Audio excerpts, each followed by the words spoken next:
This year marks the 100th anniversary of the invention of film, and we're heading for the Sundance Festival, bringing along a plastic Fisher-Price Pixel Vision camera with the idea of asking every available film director the same broad question. What are your feelings about the future of movies? Are you optimistic or pessimistic?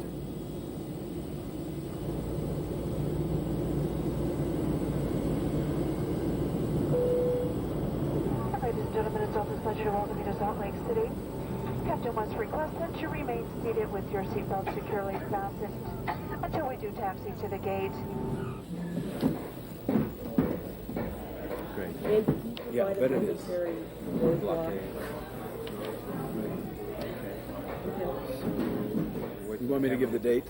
Yes, Yeah. I'm ready. You ready? Yeah. Okay. What is the date? 28th. Okay, January the 28th, 1995. Robert Redford. I'm optimistic about the future of film because I think channels for distribution are increasing, and the lines that have separated nationalities, cultures, and countries are either shrinking, in some cases disappearing, or at least getting blurred. And those two conditions alone, I think, will automatically create opportunities for filmmakers. In addition to that, I think that film, because of the new age that we live in, which is the information age, and there are increased channels for information, people are becoming more sophisticated about film. So you're getting more young filmmakers coming out of not only film schools, but they're now starting clear back in high school. The independent film movement is maturing to such a degree that somebody like myself could very easily look at the work and the virtuosity and say, boy, it's a lot better than I could do. I don't know if I could do that. And then that raises the question for yourself as an artist, then what are you going to do? And what I'm going to do is what I hope every filmmaker would do, and that is not worry about what the other people are doing, but just stay true to your own vision about the films you want to make that come out of your own feelings, your own heart. It goes up 15 minutes to and 15 after the hour. It comes down to 32 at 02 and 32. Why not be optimistic? It's January, a new year, the snow's gleaming, the mountains look like paintings, the sky's big and blue. That's where you're going, right? Yeah.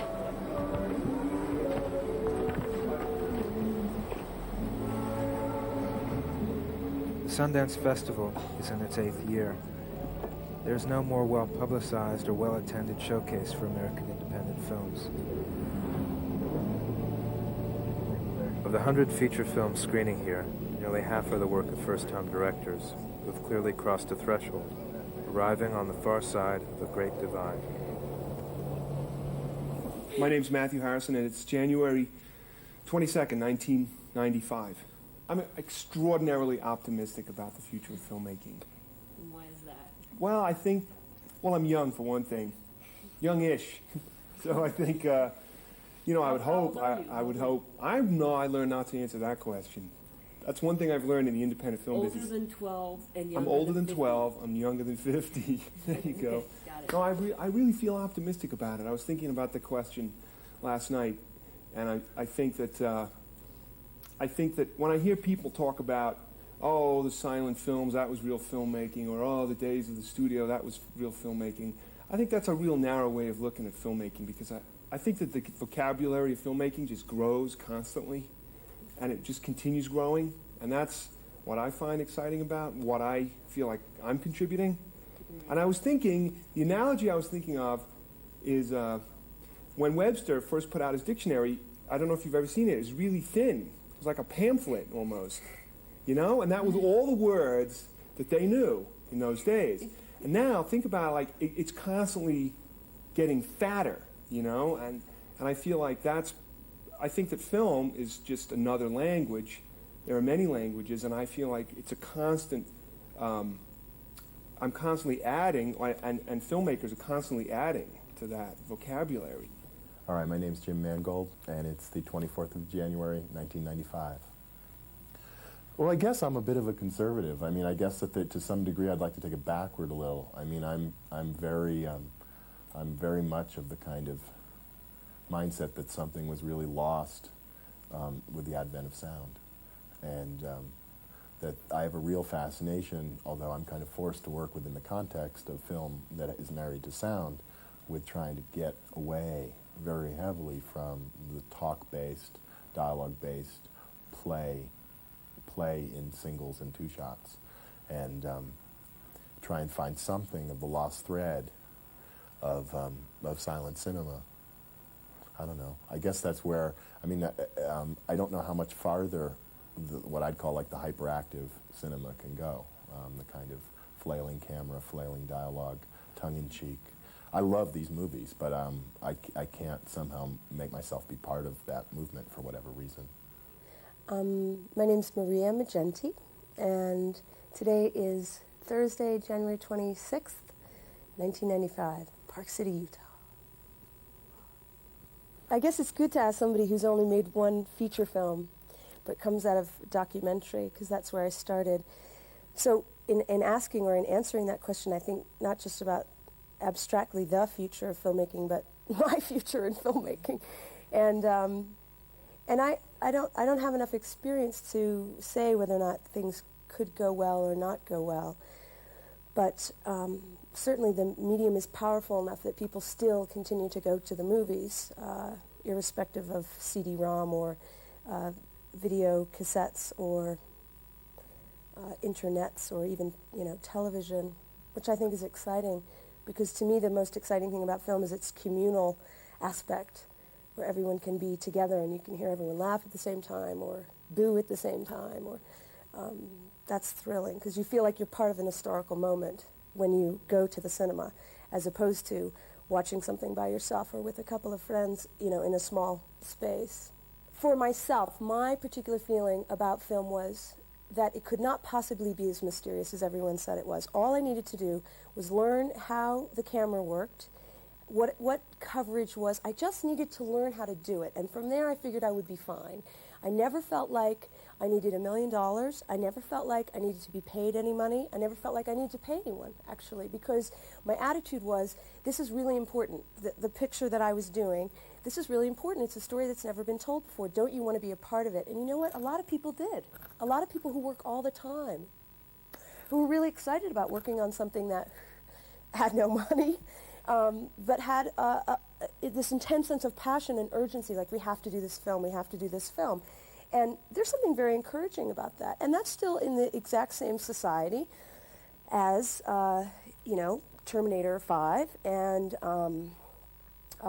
Disclosure, and, the kind of perpetuating of stupid myths and stereotypes about men and women and sexuality and black people and white people. And, so I still exist in this culture, and I want to do my kind of work, and I did it. So that's an optimistic thing, I think, Eddie Burns, or Edward Burns, or that's what I think I'm going as, Edward Burns. You can call me Eddie. The 24th of January, 95, Sundance. Well, like a film like Clerks or Reservoir Dogs, friends of mine who were, like Arnold Schwarzenegger type of, just explosion movie guys, would never go near an art house theater. Or would never go near any independent films, just because, A, they didn't know about them, and B, they really didn't give a shit about them. Now, because of those films that I mentioned, these guys are, they went to those theaters to check out these films. And now all of a sudden, they're there and they are like, oh, well, gee, they'd see a trailer for some other films that normally they would not have even thought about seeing. And now they're like, oh, maybe we should check this out. And now they're going to those theaters, and I think that's good. I mean, even now with alternative music, I think it's definitely related to what's going on in American independent cinema. I mean, there certainly is, a lot of 20 and 30-year-old people are, I guess coming out of the 80s where everything seemed to be so corporate and big. It's sort of like a nice, people kind of want something maybe a little smaller, something more personal.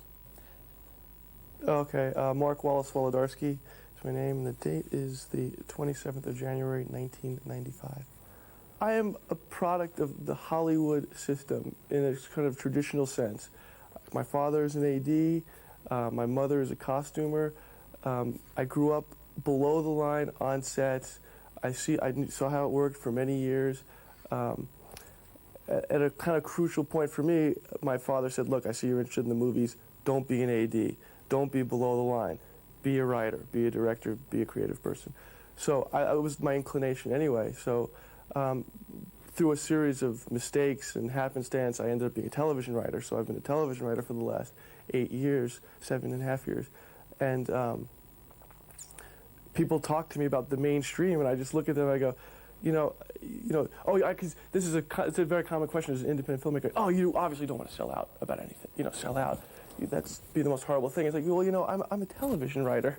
So the concept of selling out is really alien to me. I don't really understand. I'm trying to appeal to millions and millions of people. That is my job. I mean, this is my first real experience with kind of intensive press interviews, and it's amazing. I think I had the quickest, or I'm sure everybody goes through this, which is the quickest transition from Pollyanna to embittered, beleaguered, pop icon, because I was like, I'm not, it's like I have having this kind of brief experience where I'm like in the Beatles, where everywhere I go, people are tugging at me. I'm constantly being asked questions. I'm constantly being shuttled around for press interviews, and the difference being, I'll go home, and I won't be a Beatle. The Beatles went home; they were still the Beatles.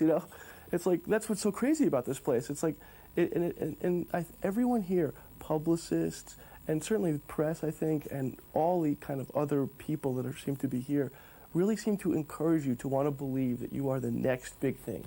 You are the next big thing. And then they go to your party, and you can't get into your own party because you're an absolute afterthought to what is the experience. What is the experience of this place? So I'm going a little bit nutty, I guess, actually.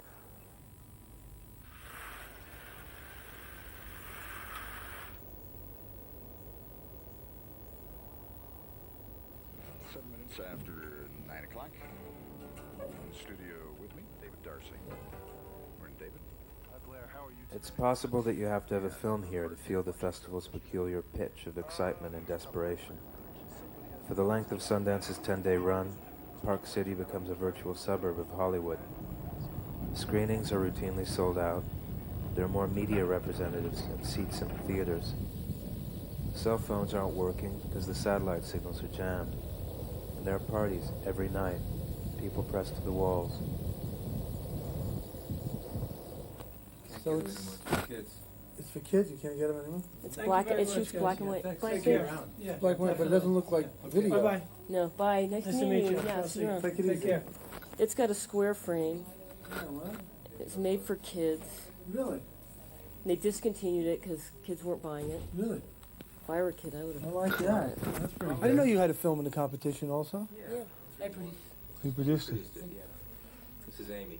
Hatta. Yeah. Hi, we met John Turturro, and it's January 24th, 1995.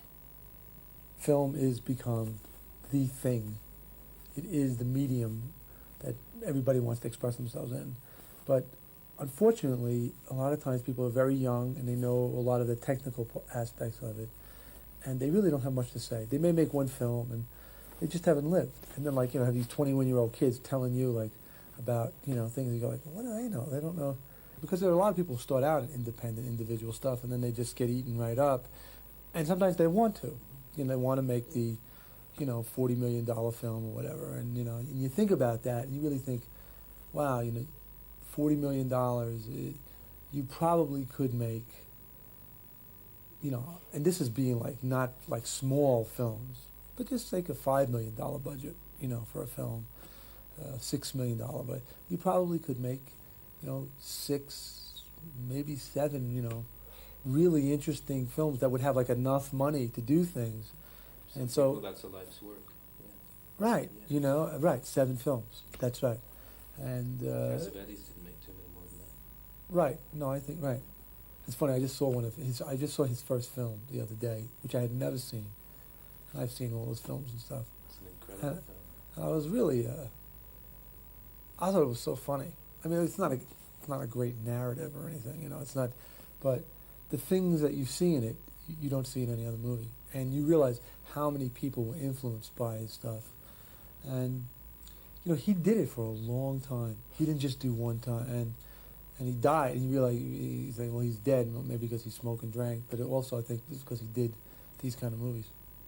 Otherwise, he probably would have gotten into like a program to quit smoking and been very tan and fit. Certainly, the problems in society we have. You want to say, sort of a problem is this whole soullessness thing that is abounds. I think is reflected in films, and either it's mirrored or it's celebrated or it's But now this year, I guess obviously Dumb is in, so it's rare that you see things that are that you come out and that you've been sensitized towards something, some sort of experience, and that can be really entertaining and full of humor and whatever. I think films more today. The more and more I see movies, a lot of times I think they're made more to impress people than to affect people or move people. Well, I'm Danny Boyle, and it's the 26th of the 1st, 95, and I directed a film called Shallow Grave. Well, I can only really talk about Britain, really, because I don't know much about anywhere else, unfortunately. And things look pretty good for us at the moment. And we tend to cock it up every opportunity we get. If there's a good English film, British film, everybody then announces, oh, the British film industry is looking good now. And then we cock it up. We make huge films for the wrong people and the wrong reasons.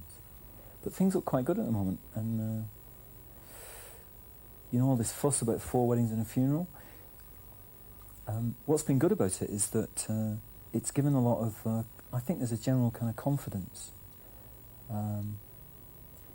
We've got to take it the right way, though. We've got to make low-budget films, because the problem with our country, it's such a small country and such a small number of people, really, that what we tend to do, everybody gets full of ego and, and wants to make big films for America, which is just crazy, really, because there's lots of you people out here who are making films for America, and we should just make films for ourselves, really, and hopefully you'll find them interesting, People are so sophisticated now, they're so literate visually that their appetite is unquenchable. Well, you can't satisfy their appetite. I think you've just got to, and I think we've got to take that on board and just pump out an enormous amount of material and trust that somehow they'll pick out what they want to deal with, and rather than try and make classics or the big film or things like that.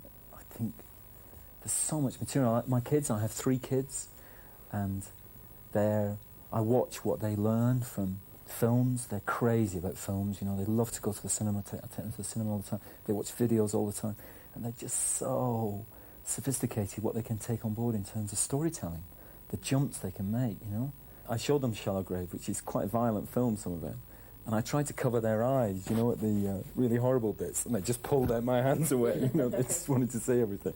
And one thing that's been really interesting about violence is that I've discovered through having kids is how much of their own world is violent. The kind of moral majority, or whatever you call them here, kind of claim that we've got to kind of protect children from violence. If you look at children's fairy tales, like the Grimm fairy tales, which we're thinking about trying to make some little film about, they're incredibly violent. The original Cinderella story? When the ugly sisters, they try on the shoe, the glass slipper, and it doesn't fit, in the original, which has been cut out of all subsequent versions, their mother says to them, cut your toes off. Cut your toes off and the shoe will fit. And they do. And they hack their toes off in order to fit in the slipper. And the kids kids deal with this themselves. And my kids have a relationship with violence. And you have to accept that. You have to trust that they'll find their own way through it, and they won't be turned into monsters. And, they'll find their own way of dealing with it, Greg Araki. What's the date today? January 27th, 1995. Todd Haynes, January 7th, 27th, 1995. The future of movies. Todd, how do you feel about the future of movies? Are you optimistic or pessimistic? It's I guess the very question is forces me to just be baffled, guardedly pessimistic, I guess. Guardedly I think it's dangerous to be optimistic. How can you be guardedly pessimistic? Aren't you usually guardedly optimistic? It's like. Are you optimistic, Greg? You made a 35. We both made our 35 millimeter movie. We both made like big movies this year. Shouldn't we be all optimistic? Yeah, except I mean it's weird because these are kind of questions like I never think about. You know? It's kind of like the queer new wave thing. It's like something that you never think about. You know, it's just what you do. You know, it's just like your own sort of personal thing that you're working on. You know, and you don't think about what's the future of cinema. Where is my place in the future of cinema? What does this film mean? It's more like, you know, how am I going to get this by Friday? The hard part is, you know, always, you know, the money and the financing, and it gets worse and worse. It does. And worse. That's what's hard. Yeah. I guess the thing that I do think about is audiences, especially in America, and the ability to deal with films that aren't. The Dumb and Dumber crowd lining up to see your movie. Yeah, that concerns me. I feel like Hollywood films in the '70s were so much more able to be unresolvable and complex and strange and have complex characters that don't necessarily resolve their conflicts by the end of the movie. Audiences were left over from the '60s and they'd all had a lot of drugs. Done a lot of drugs. Need, like, so that's a very good thing. You know, they weren't like raised in Republican households. But people are still doing drugs, Greg. So They I hear, are? yeah. But no, so in that way, you know, like in 1970, people were lining up in Manhattan to see Chelsea Girls at a theater. That could not happen today. There's no possible way. So I look back. So I have this strange nostalgia for a time when people were excited about being challenged by film. I don't think they are anymore. Because I see the way narratives are used in conventional terms to kind of make everybody feel like everything's okay and good and should stay the way they are. And it has incredible power, and that's why I do think about audience, because I think narrative is like this weird machine that we all enter into and try to get something out of, this emotional product out of. But it makes me want to... It's the tyranny of the narrative. Yeah, completely. And it's like, and that's a cool thing. That's a really powerful cultural phenomenon that we all share. It's a language that we all share. So I feel like I can't negate it. You know, there was a time where doing more experimental related work, it was like, you know, I don't want to do narrative. My early experimental period. Right.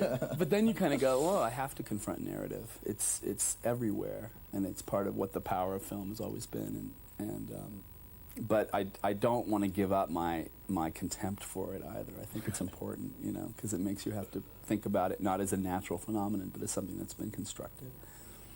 The pace of filmmaking frustrates me, period. You know what I mean? I hate the fact that, you know, you make a movie, it's, you know, it's like, or you write something and it's fresh and it's what you want to say, it's urgent, it's your thing, you know, and then 3.5 years later, you're talking about it in interviews like this. I mean, you know, like the first draft of Dune was done when Living In premiered at Sundance here in 1992, and now here I am in whatever year this is, 1995, talking about it. You know, and it's like, that to me is what I hate the most about filmmaking, because especially the way I look at all my films is that they're always, you know, I look at like my early films or whatever, it's like, they're always encapsulate where they're like a Polaroid, kind of where you are, you know, what your spirit is, or what your soul is, or what you're feeling at any given time, and it's like you're always so far ahead of what you're supposedly supposed to be interviewing about, and I find that kind of frustrating. You know, I mean, it's just that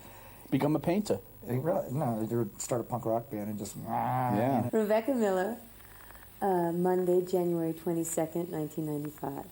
The reason I started making films was because they were so close to dreams, and I wanted to actually make my dreams again.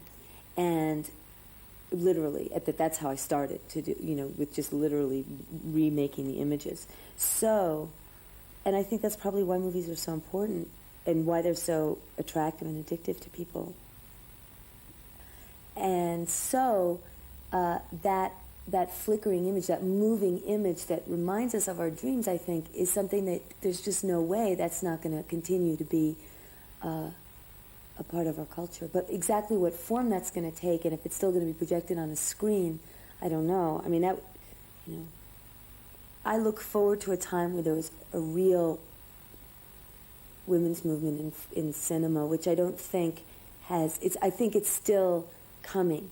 You definitely feel that it's a man's world, and I don't mean that with bitterness necessarily at all, but just that it is, and that one is still the exception, which is exciting, of course, and has its advantages because you feel like you're breaking ground somewhat, and there's a certain sense of it being outside, which is always attractive in a way. But you see, again, everything also is part of, the market, and the rest of it, nothing of what I'm talking about is necessarily pure, but some of what's happening in women, in music, contemporary music right now is pretty interesting. There's a lot more women sort of in the front of musical groups, and I think that a lot of the particular kind of anger and combination of rage and sort of childlikeness that is coming out now is really fascinating to me, and somehow I feel as though there's a pool of a certain kind of emotion and way of being and thinking, and a whole pool of contradictions that is what it is to be a woman today, that's very particular to right now, that will, I hope, really flower in cinema in the next few years. I consider myself, I would like to be a part of that. Hi, my name is Egoyan, and it's the 24th of January, and I'm in room 155 of the Euro Hotel in Park City.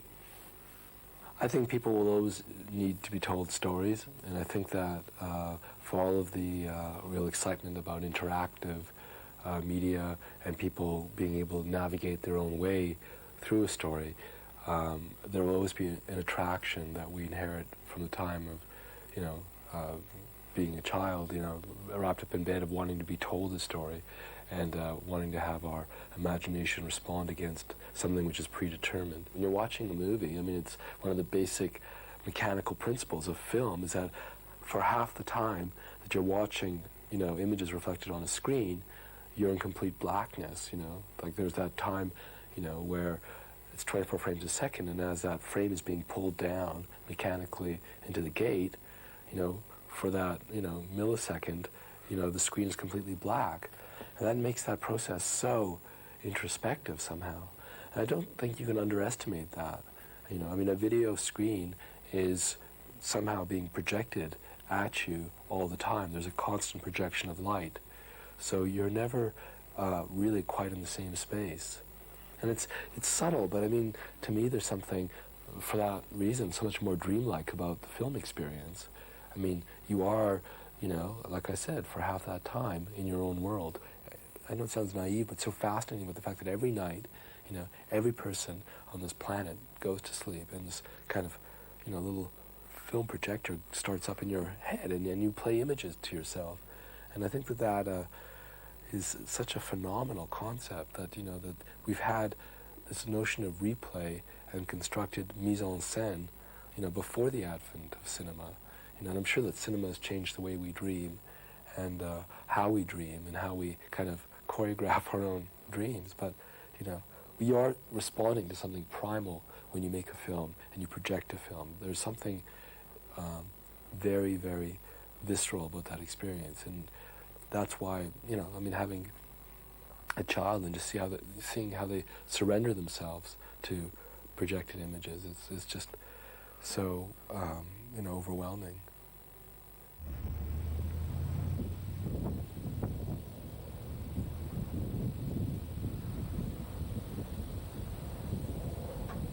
After a few days in Park City, news of the outside world dissolves into vague, unreal reports. The State of the Union address, an earthquake in Japan, none of it weighs in against the flood of movies and movie-obsessed talk.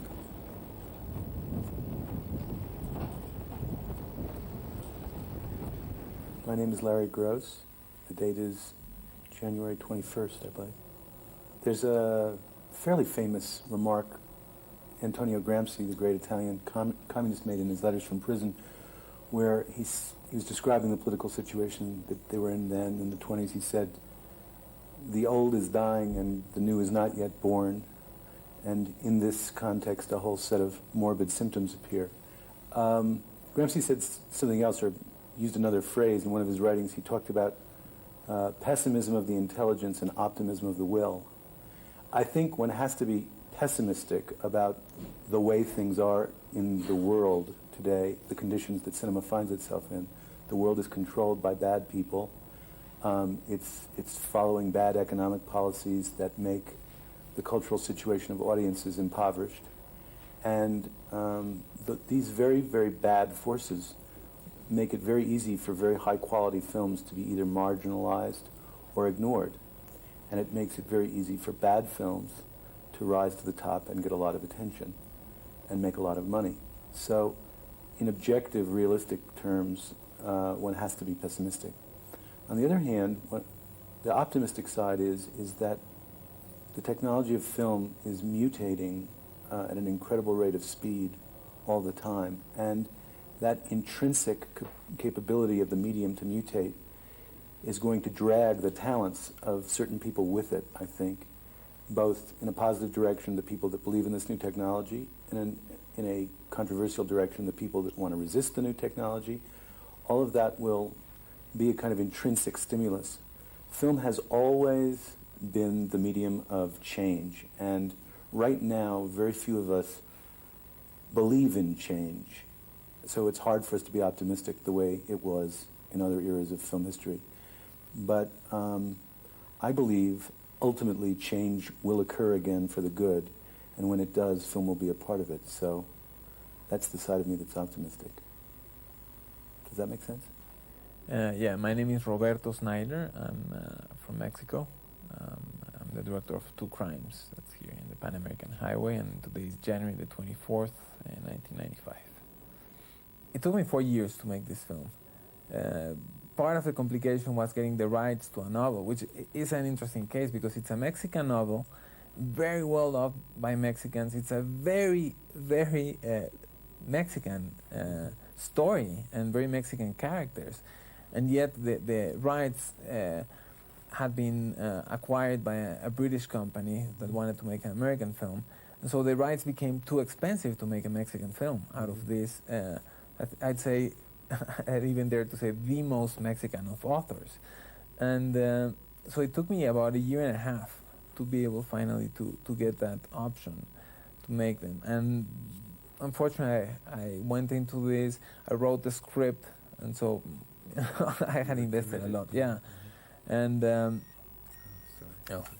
many films are made in Mexico a year, roughly? I'd say about 60 now.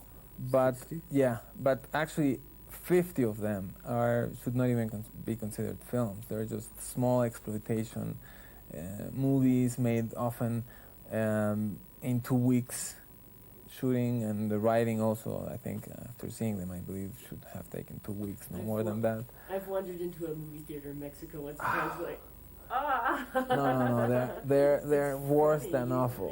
Yeah. So when you boil it down, there's really just 10 movies. 10 real movies a year. They shoot some American films in Mexico City. I know, big films. Big films. I mean, Total Recall was shot there, and Predator, and Clear and Present Danger. Yeah. And that's actually how I made a living for a number of years. I worked for American Pictures. I was a location manager and AD and production manager. When we went into school, people said, "It's crazy. You should never study film. You're never going to make a film." And so we were very lucky, and so the few of us that went to film school are making films now. And now the next generation is saying, "Wow, look at all these young guys making films. It's great." So you go into the same university where in my class we were 8, and 3 have made features already. And my wife's generation at school, there were 12, and 8 have made features already. And now there's 160, 200 people in the same classes. So what's going to happen with these guys? And us, who are just starting, we just made a first film. Some of us have made 2 films. And, you know, we want to keep doing this. So now there's no government grants. Mexico's in a big economic crisis. And now all these young guys also want to get their shot, and they should.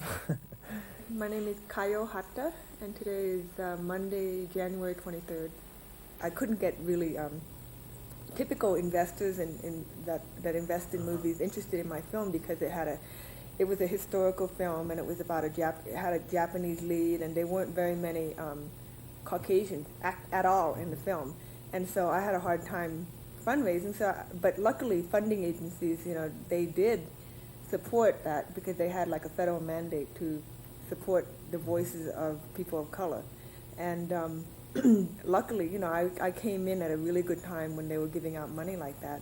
But you know, recently with Newt and the Republicans with their new agenda for cutting back superfluous, what they consider superfluous funding, I think it's going to be really hard for people who are unknown, which I was. I had no track record at all, to do a film like that has a very personal vision that really represents a part of I don't know, the social community that is generally ignored by the movies, and a lot of Asian American filmmakers have come up this way, you know, through the grants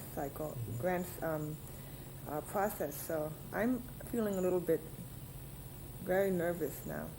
Okay, Tom DiCillo, and what's the date? I don't know. 26th. January 26, 95. I would say that I'm a pessimist in any nature about things, but movies, I would say,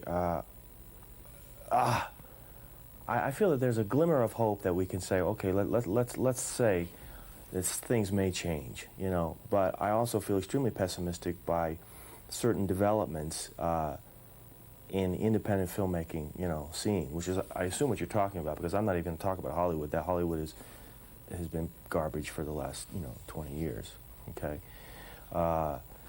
And, I mean, I guess, the thing I find the most disturbing is a recent development, which is, what happened with Tarantino. I think he's a talented filmmaker, there's no question about that. But I think in an instant what Tarantino has done is made Jim Jarmusch and that whole mentality of what the independent filmmakers, maybe some of us, aspire to, is now obsolete. Because when was the last time, Jarmusch's movies grossed $56 million? So what we have now, for the first time, is a smash commercial success for, quote, one of the most, highly acclaimed art films in America, in the world. I mean, look at Cannes. They went bullshit for that movie. So I say to myself, okay, is that independent filmmaking now? I don't think so.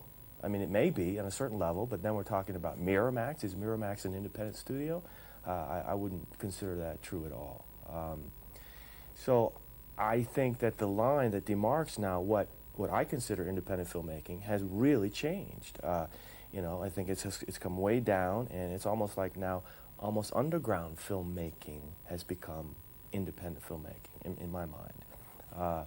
And I think the most depressing thought to me right now is that in probably every fucking college dorm room in this country, there are 20,000 at least Quentin Tarantinos furiously scribbling their scripts of like, okay, man, like, wow, man, okay, the guy's walking down the street, the knife is still stuck in his head. Okay, great, that's cool, okay. And then he gets a cup of coffee. Okay, the knife is still there. That's great, okay. Do you know what I'm saying? It's like, and the studios are going apeshit for that shit. I have talked to almost every independent, distributor. That's what they want. The only thing that interests me is to make truthful films. You still have to somehow get money to make those films. So, I don't know. I mean, I've had, my story up until this point is, you know, it was a difficult journey for me to even get here now. The last time I was at Sundance with Johnny Suede, it was unanimously just ignored, dismissed, which was extremely painful to me because I put a lot of work into that movie. I spent 3 years trying to get my next project going, and it never happened. And when it finally fell apart for the 5th time, something just broke in me, and I said, you know what, I cannot deal with this negativity, with this constant rejection any longer. I have to make something. And that's, miraculously, at that moment, I had this little idea for Living in Oblivion. I still cannot conceive of it that this little film, which basically started out as kind of like a, you know, a real sort of fuck you giggle, you know, ended up here. And may actually now make it possible for me to make another movie. Go figure. Are we rolling? Yeah, we're more. Are you rolling? Okay, ready. Hi. Are we ready? I'm ready. My name's Abel. I'm Nick. Okay, we've been asking everyone the same question. I don't know what the date is. Abel Gomez and Nick Ferrara. Oh no, Abel Frame. And we're with Michael Almereyda. Here in lovely Park City. Yeah. So, Nick, are you feeling optimistic or pessimistic? About what? Well, your personal life or... Personal life, don't even talk to me about it. About Why? My dogs are great. I feel very optimistic about my dog. My personal life is fucked. I'm not married. Because it's just fucked. I live in New York and it's just fucked. But however, if you're talking about movies, I have no idea. I cannot answer that question. It's like, you know, you can talk about the nature of the country and how that gets reflected in movies or something like that. I mean, the nature of the country is Phil Nielsen fucked. do? Phil Nielsen is the man. Yeah, right? I feel good about Phil Nielsen's future. Yeah. He's going to be working. I'll always work with Phil. Right. Phil is the man. But other than that, I really don't know. I mean, how can anybody say from this, He's my ghost director. you know, this bottle that we're in right now? Do you know what I mean? From this perspective, I'm very This blue bottle, pessimistic. very expensive Very bottle. pessimistic. No one took a salary. We all worked for nothing, and now we're going to get it on the back end. That's what we our rap was. I mean, that was everybody's work. We decided to take one shot at trying to do it that way, big time. We always used to make films like that, but this time we tried to do it officially. So we have the IA seal and the Teamster Steel and all that. We got even those boys to come up to the plate. It's just kind of refreshing. Well, you've been making a lot of movies in New York. I figured they owe you one by now, right? Yeah, I figured it. I was wondering if they figured it. Well, you know, seems like they did. Worked out, they right? did. No, it's perfect. Now all we got to do is, you know... You're the Teamsters to defer? Yep. The whole deal. Everybody. IA. It's Unbelievable. Real historical number one. But still, now they're going to try to vulture us. Now, but they don't look at it that way. That some guy, some grip worked, you know, 70, 80 hours a week and should get paid. Now, these motherfuckers here are going to look to rip me off on this. But my take is, we own this film. So we'll burn the fucking negative. We'll take a negative and burn the fucking thing. And a few thousand people happen to see it between now and when I burn that fucker. That's the memory of the addiction. Otherwise, it's not going to exist. How's that for fucking independent filmmaking? Yeah, you want to see boom? Have a little special effects here. That looks really good. Blow up the world in pixel vision.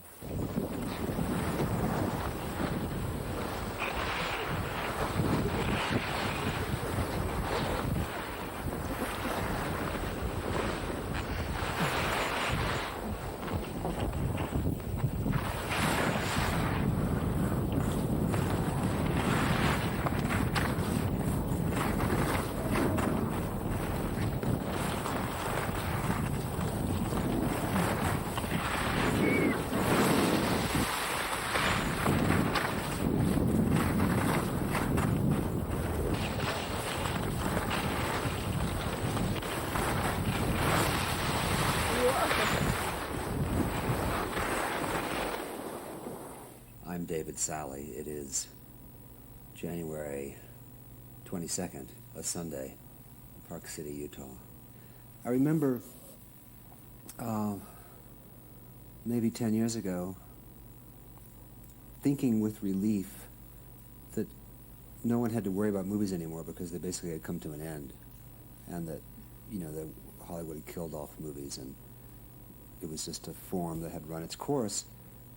Glorious as it had been, it wasn't infinitely renewable, and it was fine. It was, you know, people feel that way about painting, well, rightly or wrongly. So it just seemed like a historical fact. And then Blue Velvet came out. And it's funny how one film can galvanize for a whole generation the sense of possibility and optimism. And I think that David Lynch is having given voice to a generation that had been, whose sensibility had been influenced, if not formed, by concerns that were typically found in art school. What David proved was that the sensibility of art school, in the best sense, rhymed with the sensibility in the culture. And heretofore, people assumed that they were irreconcilable. That was a legitimately optimistic moment in the history of cinema. Are we going to have another one like that? I think the culture is so fragmented. What we have now are hundreds of movies for constituencies of a few thousand people, which sort of like movies are sort of have become analogous to small press publishing, which is, I don't think is either good or bad, but the form as an industry runs on the opposite, as everyone knows. It's the best of times and the worst of times. I'm guardedly optimistic. Are you still asking that question? Same old question. But it's the dialogue. It's kind of a Wither cinema thing? Yeah, exactly. Yeah. So my name's Whit Stillman, and I think today is Saturday, January 28th, 1995. At this moment that you asked the question, I'm optimistic. I was thinking I was pessimistic when I was reading your letter. I think that on the pessimistic side, there is a trap we've fallen into of living in a world of media, a world of movies, and referring over and over again to the same sort of thin film culture. And I think that what we have to do is get back to drawing from life and talking about our own experiences and things we know about. And I think that there is that happening also. So I think there are these two tracks diverging. I think one track will end up sort of petering out a little bit, and the other track will I hope, carry us on. It took me 17 years to get to the point of making the first film, Metropolitan. And in that period, I would be in editorial jobs, but then always somehow slide into business-related jobs. And so I had sales experience and business experience. And I find it kind of useful now to have that experience to draw on, so I don't have to make just films about making films. And that I tend to like to go back 10, 15, 20 years to recreate a world I knew about then. It works better in fiction, and therefore I have material until I'm, I think, 57, before I start sort of having to talk about being a filmmaker or something like that. Bill Parker. It's January 25th, 1995. Well, I've been in the business, around the business, for about 20 years. I've most recently been doing music videos. I've done about 200 of those, and that's far too many, yes. And I started out doing educational documentaries, and I've done animation, and I've worked in every aspect of the film business. I shoot my own film, I edit my own film. So I like to create things that are maybe other people wouldn't do, and I hope to keep doing that. I've wrote my first script 20 years ago, so I'd hope to make that film, and I'd still like to make that film. But, you always read stories about the people that sort of, get out of film school and write a script, and the next day are running a studio. But there's a lot of other people, I think, more like me, who've knocked around for a long time before they can sort of put it together and get a film made. So the fact that I got to make a film, I'm very hopeful about that. And just being here in the atmosphere of filmmakers who, majority, I think, really caring about film and love the artwork. And that's hopeful to me. My name is Lee Tamahori. I'm from New Zealand, and I'm here at Sundance in 1995 with a film called Once We're Warriors. And I'm having a good time. We're always fascinated as human beings with how other people live their lives. That's why people watch soap operas. Soap opera is just nothing more than drama blown out to melodramatic proportions, absurd melodramatic proportions. But, that's why people watch them. It's because they can watch this incessant parade of people with problems, going before their eyes. Full-blown hard-edged drama, something with, say, with death in it, or these great themes of life itself. Love, betrayal, death, murder, suicide, who knows, it resonates, violence itself, these things, we have a kind of almost perverse fascination with them. Why? Because we think about them all the time. Can't get up in the morning and wander through your waking day thinking great thoughts all the time. Otherwise, we'll be stuck in some hippie enclave out there. It's I sit down and I go, oh my God, what if, and I wonder, and I guess, and when you go to the movies, you cannot see this. It's hard to even get this out of the theatre. To watch another experience, or to watch some dangerous experience, or something that's kind of thrilling or exhilarating or tragic or makes you cry and that's put across by actors, doing great work, is, to me, I think people will always want that in one form or another, whether it's a total creation in a computer or whether it's actually real actors going for it, or even whether it's shot like this on this little video. My name is Haskell Wexler. This is January 24th, 1995, and you asked me a question. The future of film is tied in with the future of every other thing in this country and in the world.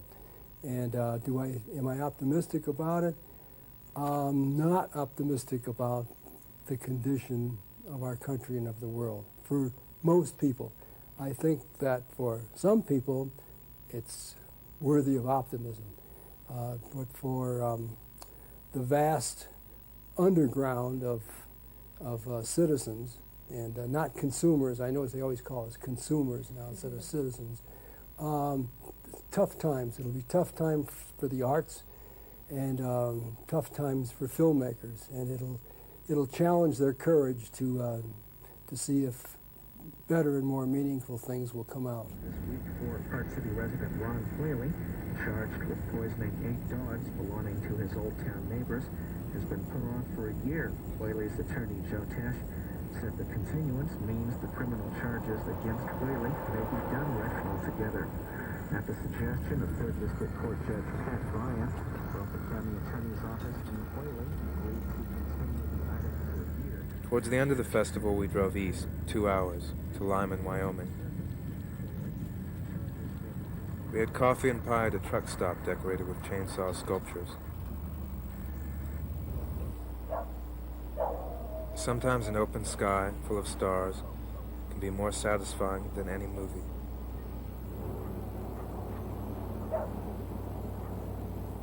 Leslie Hicks. And this is January 25th, 1995. We're here at Sundance. I'm Robert Hicks, the director of The Glass Chain. I think it only pays to be optimistic about everything. I'm optimistic about the future of film because film has a history that filmmakers can utilize for their future projects as well. I think it's a strong history, one that we can draw on. I think that we're seeing some discouraging things happen in the film industry right now, especially the amount of violence for the sake of violence, the amount of sex for the sake of sex that we're seeing today. I understand that movies are a commercial business and a venture, and it's really all about bringing an audience in, but I think that we have a great responsibility to giving the audience something that isn't convoluted, something that isn't so far away from reality that it changes what is reality. I do think that people have a great storehouse in their minds, and that the creativity of movie making is suffering when the formula is graphic sex and violence. People have the imagination to put it together for themselves. Their brains are wonderful. Why do we have to show them every iota? It's almost insulting. The Glass Chain was really a dream of mine at USC Film School, and the dream kind of spread like a fever between myself and my friends, Albert Kodagolian, the producer, Tor Mednick, my co-writer. we had this dream to make a feature film for about what it would cost for about the same amount of money as the typical Hollywood catering tab. And people ask us all the time exactly how much money did you spend. Money is the key issue here. You know, it's obviously a business. How much money did it cost? And I tell them that well, you take the lowest amount you could possibly think a 35 millimeter feature would cost, divide it in half, and subtract about 60,000, and that's about what we spent on the picture. But as I said, it changed from a fever to a cancer as we got to Chicago, and there were more film students in Chicago that really wanted to participate in the making of the film. The whole community where Bob grew up as a child knew him and were anxious to help make the film. And so this is the reason that we decided that Illinois was the place to be. And it was just wonderful for them. When people get so isolated as they are today, a film can be a great community builder. And I think the cast of credits includes about 500 people. Yeah, special thanks to Liz from Hell. Too. Yes. But if the truth be known, I shot the film when I was 22, and I just wanted to be the youngest director at Sundance. So my angle was to say, hey, I'm the youngest guy here. In fact, look, I even have my mom with me. No. But well, they just needed hands. It was not a matter of needing their mom. yeah, it's just a lot of work. Sure. When you don't have the studio backing you, and you are chiefly independence, you really need all the help you can get, and it's cool to have your biggest fan helping you out as well.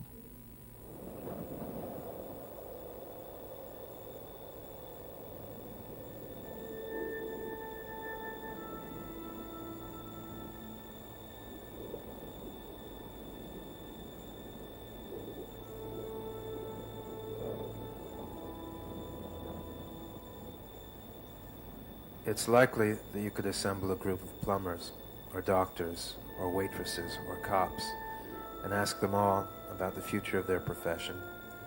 And you might find as many different kinds of people, and learn as much about the world in which they live. But would they be as excitable, as eager, as camera-ready as this bunch, my colleagues and comrades in competition? More to the point, why ask them such a broad, pretentious question?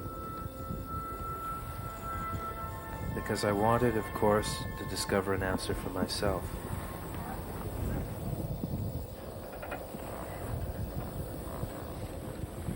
MCMULLEN, 25th of January 1995. I come from a generation which idolized American movies, for which I didn't start seeing continental movies. I didn't start seeing all those great people, Vida and whatnot, until I was a student at Cambridge. And then I used to go to the movies all the time, not because I thought I would ever wind up in the movies, but simply because I loved sitting.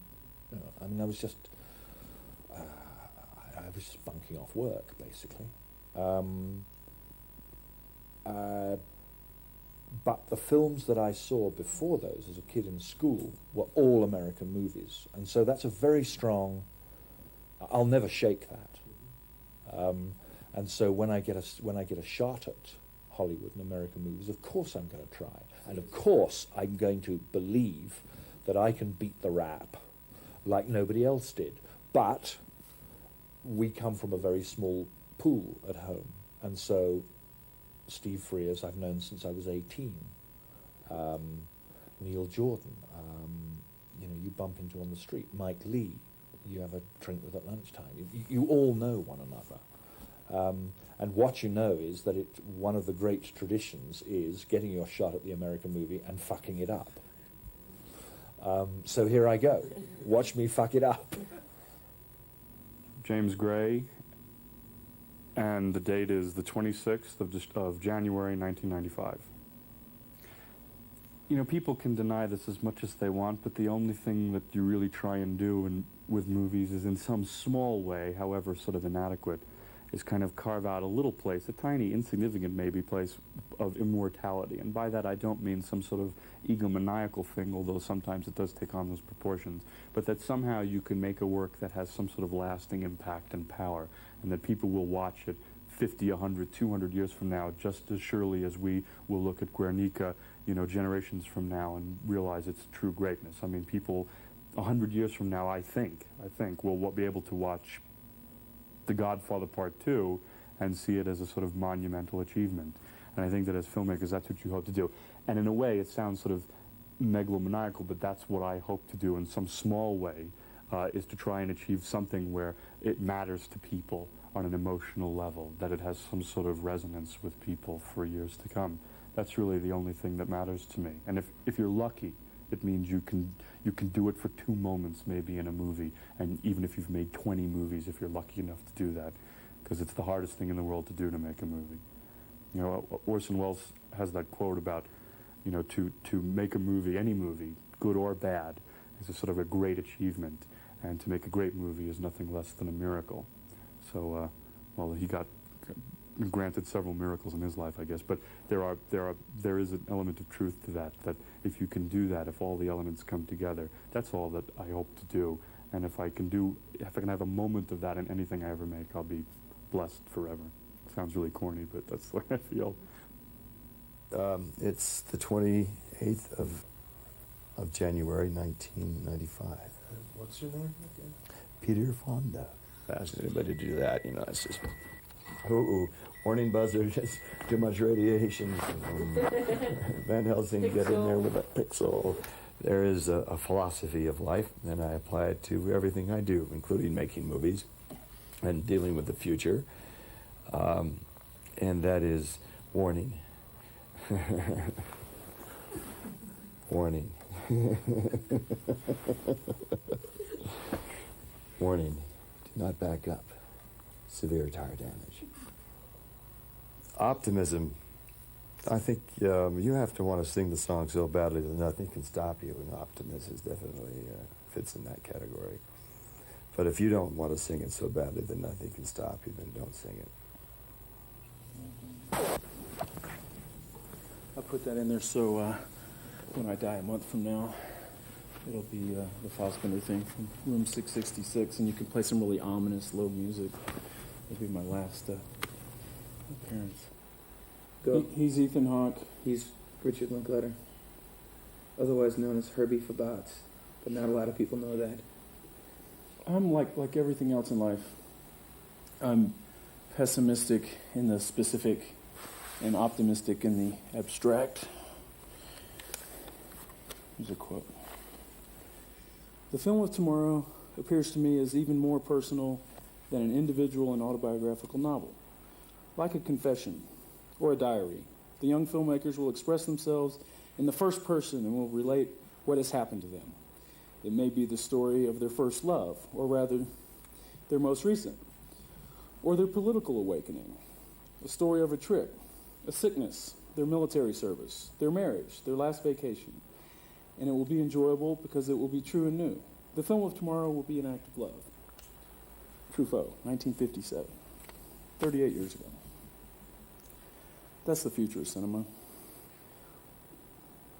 That's pretty great. The personal film is our birthright, thanks to people like that. Yeah, that's what you were saying the other day about movies, the personal film being somebody's birthright. You used to have to make a shitload of B movies before you could even attempt to make your own movie. Yeah, now everybody's trying to make their own movie. Why waste your time? It's your first film. What happened to Roger Corman? What did happen to him? He reminds me of like Hugh Hefner or something. Still making movies. Yeah, that's a good analogy, actually. I mean, everyone in this country can make a movie, and in fact, is thinking about it as we speak. I mean, if the idea of movie making got really cheap, then anybody would be able to make a movie the same way you could write a book, right? Well, it is. I think you can shoot a movie on High 8 right now, or Pixel Vision, and have it distributed, have it seen somewhat, and there'll be that breakthrough. I would say I find it hard to be optimistic about film at a film festival. You know, like I just don't think any of us show our best sides It's kind of impossible, like isn't this. it? I mean, I just start to feel like, gosh, I'm seeing all the same people at this party, so they know I've been going to like parties every night. You start to feel like, oh right, I'm one of those terrible people that. And literally, I was having such a nice time sitting in my room earlier, and then Frank like talked me into going out to dinner with like 80 million people, and I can't remember anything that I thought. And and you know, I ran into. And I will go on record on this. I ran into Jane Golden Ring or something like that. She's a Disney executive, like a big Disney executive, and she. Oh, Ethan, I love your movies. Yeah, you have to come do a movie with us someday. Well, no, it wasn't exactly like that.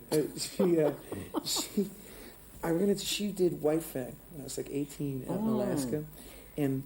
Paid scale? And I have to tell you, no, this is and that was They one. made And I'll go on 100 record million? for this too. This is the one where Jeffrey Katzenberg threatened me that I'd never work again if I didn't do White Fang 2, and I will go on there. And you know, and I told him, I said I didn't go to Wharton Business School. So Jane Goldenring comes up to me and says, "Oh, how nice to see you," and I find myself like kissing her, you know, and I'm like, oh. And I realized as I sat down next to her that I hated her, and I don't dislike that many people, but I remember I got in a fight with her because Kenneth Branagh had just done Henry V, and I'd really liked it when I was out there doing White Fang or whatever, and I had said that he had wanted to do Pride and Prejudice or something. I remember this. And she was like, oh, I would never produce that. I was like, well, I thought you loved Kenneth Branagh. You said you loved Henry V. She's like, yeah, but that would never make any money. And I was like, well, wait a second. You're a producer and you love it and you don't want to do it because it won't. Like, how do you take yourself seriously? You know, I mean, in any kind of way, you know.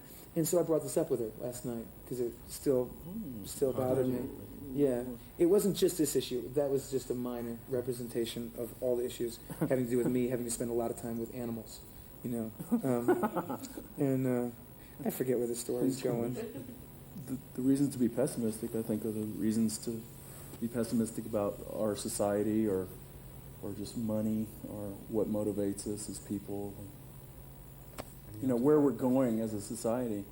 So it becomes, kind of goes into a political dimension. I think all that is affecting current cinema and our, commodity-based consumer culture, and the way movies are just a part of that. I think there'll always be some people interested in telling the truth and making something that is, for lack of a better word, that is like beautiful. People will always want to do that, and the truth we is, have to. Yeah, people have to do that. And so somebody does a percentage, you know. And this is a really trite thing to say, but I think the people who make movies, it's like that silly. It's not as silly, but that Rilke quote, about if you can do anything else, do it.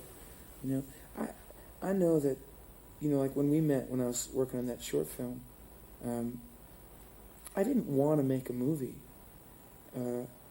It just seemed kind of unavoidable. I mean, it just happened. I mean, and I saw Shadows. I saw Cassavetes' Shadows, and it looked so easy to make a movie. And so I thought, that's great. Yeah, that's what Scorsese said about Shadows. You only had to see it once. Yeah, you knew you could go do it. But literally, you could do your own. I went to see Shadows over on like 60th and 3rd Avenue, and then like walk through Central Park, and I was like, "Fuck it, I'm gonna make a movie." I mean, what else? As an out-of-work actor, you were like, "Why not?"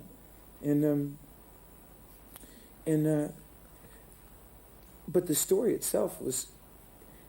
I don't know. I think people who make movies daydream about movies, and that's the way I think. When I think of things in storytelling fashion, that's why I like acting too. Fill the void, or I think it attracts a certain kind of personality that doesn't want a life in the real world, and that movies kind of become your life, and become your history, and become your thoughts and your the way you see the world. And I didn't think I wanted to be a real member of of the world. Movies were a universe that I could count on. Wouldn't let me down. I could go back and see, Touch of Evil or The Crowd, Docs of New York, or Citizen Kane, or something like that. Rules of the Game, and it would always be great.